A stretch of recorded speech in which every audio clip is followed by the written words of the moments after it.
Welcome to This Explainer. Today, we're tackling a massive everyday problem for both consumers and businesses, and that is greenwashing.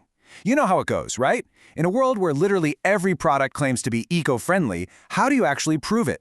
Well, we're going to introduce you to the definitive, state-backed solution. It's called the EU Ecolabel.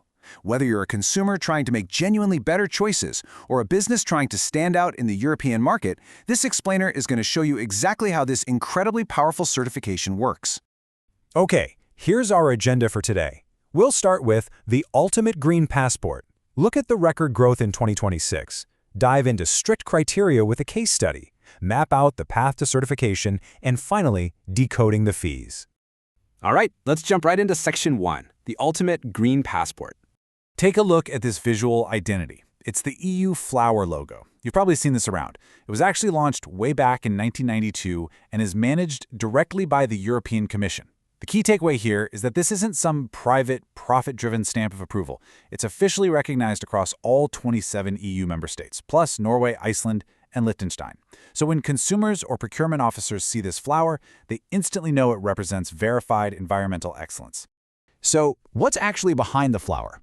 Well, it's an official, third-party verified label based on strictly standardized processes and hard scientific evidence. More specifically, it's an ISO 14024 Type 1 label. Now, that technical jargon just means it's totally voluntary, it evaluates multiple criteria, and an independent third party does the checking. Basically, it proves your product has a significantly lower environmental impact from the absolute beginning, when raw materials are extracted, all the way to the end of its life when it's disposed of. And this comparison brilliantly illustrates why that matters. It shows the difference between narrow, single-claim labels versus the Ecolabel's comprehensive approach. If you look at the left side, single-claim labels might tell you a product has a low carbon footprint, which is great. But what if manufacturing that same product dumped toxic chemicals into a local river? On the right side, you see the EU Ecolabel uses a multi-criteria approach. It looks at the whole picture: emissions, toxicity, durability, recyclability, even social criteria. It guarantees that a product isn't just fixing one problem while secretly causing another somewhere else. Let's move on to Section 2, record growth in 2026. Just look at the sheer scale of this number, over 116,000. As of March 2026, that is exactly how many certified products and services are active on the market. It's a record high. And to put that into perspective, it represents a 7% increase in certified products in just the span of a few months since late 2025. It really shows us that businesses aren't just paying lip service to sustainability anymore, they are actively spending time and money to get rigorous, state-backed verification. And when we break that down, we see massive surges in some very specific sectors. Look at furniture, adding almost 5,000 new products. We're also seeing a really big jump in tourist accommodations. And you might be wondering why. Well, it's because businesses in these highly competitive markets are using this label to stand out to professional buyers and consumers who are, quite frankly, hyper-aware of greenwashing right now. If you're a hotel bidding to host corporate retreats or a furniture maker pitching to a government office, this label is pretty much your ultimate competitive advantage. All right, let's zoom in on Section 3, strict criteria, and look at a quick case study.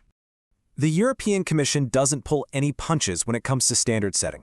As you can see from this quote regarding their recent paints and varnishes updates, they explicitly stress that the criteria address the full life cycle of paints to reduce environmental impact, while also caring for your health. This dual focus is absolutely crucial. I mean, an eco-friendly paint that gives off toxic fumes in your living room isn't truly sustainable, is it? The EU Ecolabel ensures both the planet and the end user are rigorously protected.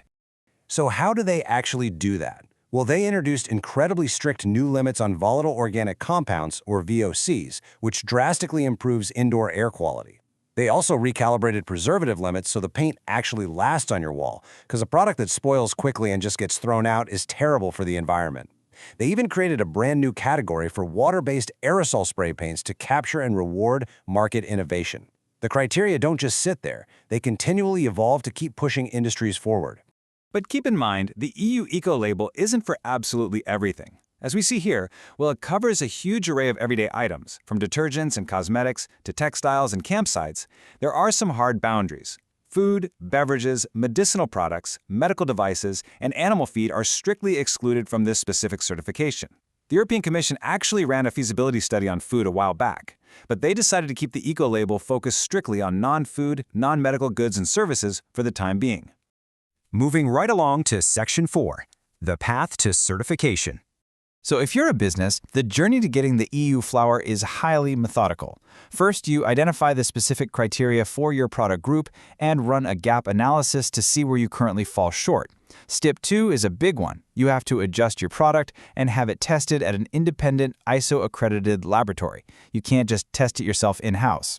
Step 3 involves compiling all that hard data into a formal technical dossier and submitting it to a national competent body. Finally, if you pass their rigorous review, which very often includes an on-site audit, you sign the contract and earn the right to use the logo. Which brings us to our final section, Section 5, decoding the fees. Obviously, we need to talk about the cost. The fees are structured logically into 3 clear categories here. First up is the application fee. This is a one-time processing cost ranging anywhere from 200 to 2,000 euros. Second is the annual fee, which is scaled up to 0.15% of the annual sales value of your labeled product, capped at a maximum of 25,000 euros. And lastly, an inspection fee might apply, depending on the actual costs of the on-site audit. This scaled approach is incredibly smart because it ensures the label is financially viable no matter the size of your company. And you won't just be paying some faceless bureaucracy in Brussels either. You'll actually be working directly with national competent bodies, like RAL, GmbH, for example, if you're applying in Germany. These independent, state-designated organizations handle your application, they assess your fees, and they actively police the market. Having this localized system ensures the verification process is consistent, neutral, highly reliable, and importantly, accessible in your own language. Now, here is the absolute best news if you're a smaller enterprise. The EU actively wants you to participate. They offer a generous 25% reduction on the annual fee for SMEs, micro-enterprises, and applicants from developing countries. Plus, if your company already has an environmental management system in place, like EMOS or ISO 14001, you get steep discounts on the application fee too. This brilliantly explains exactly why a massive 61% of current license holders are SMEs. It's designed to be a completely level playing field. We've covered a lot of ground today, from strict scientific criteria down to the practical steps of getting certified. But I want to leave you with this final thought. The European Union is fundamentally restructuring its economy around the Green Deal. As upcoming anti-greenwashing directives become law and green public procurement dictates where literally billions of euros are spent, voluntary excellence today is going to become the baseline requirement of tomorrow. So I highly recommend you consider how the EU Ecolabel might fit into your own sustainability strategy. With the market shifting this fast, can you really afford not to hold the ultimate green passport? Thank you so much for joining me on this explainer, and keep learning.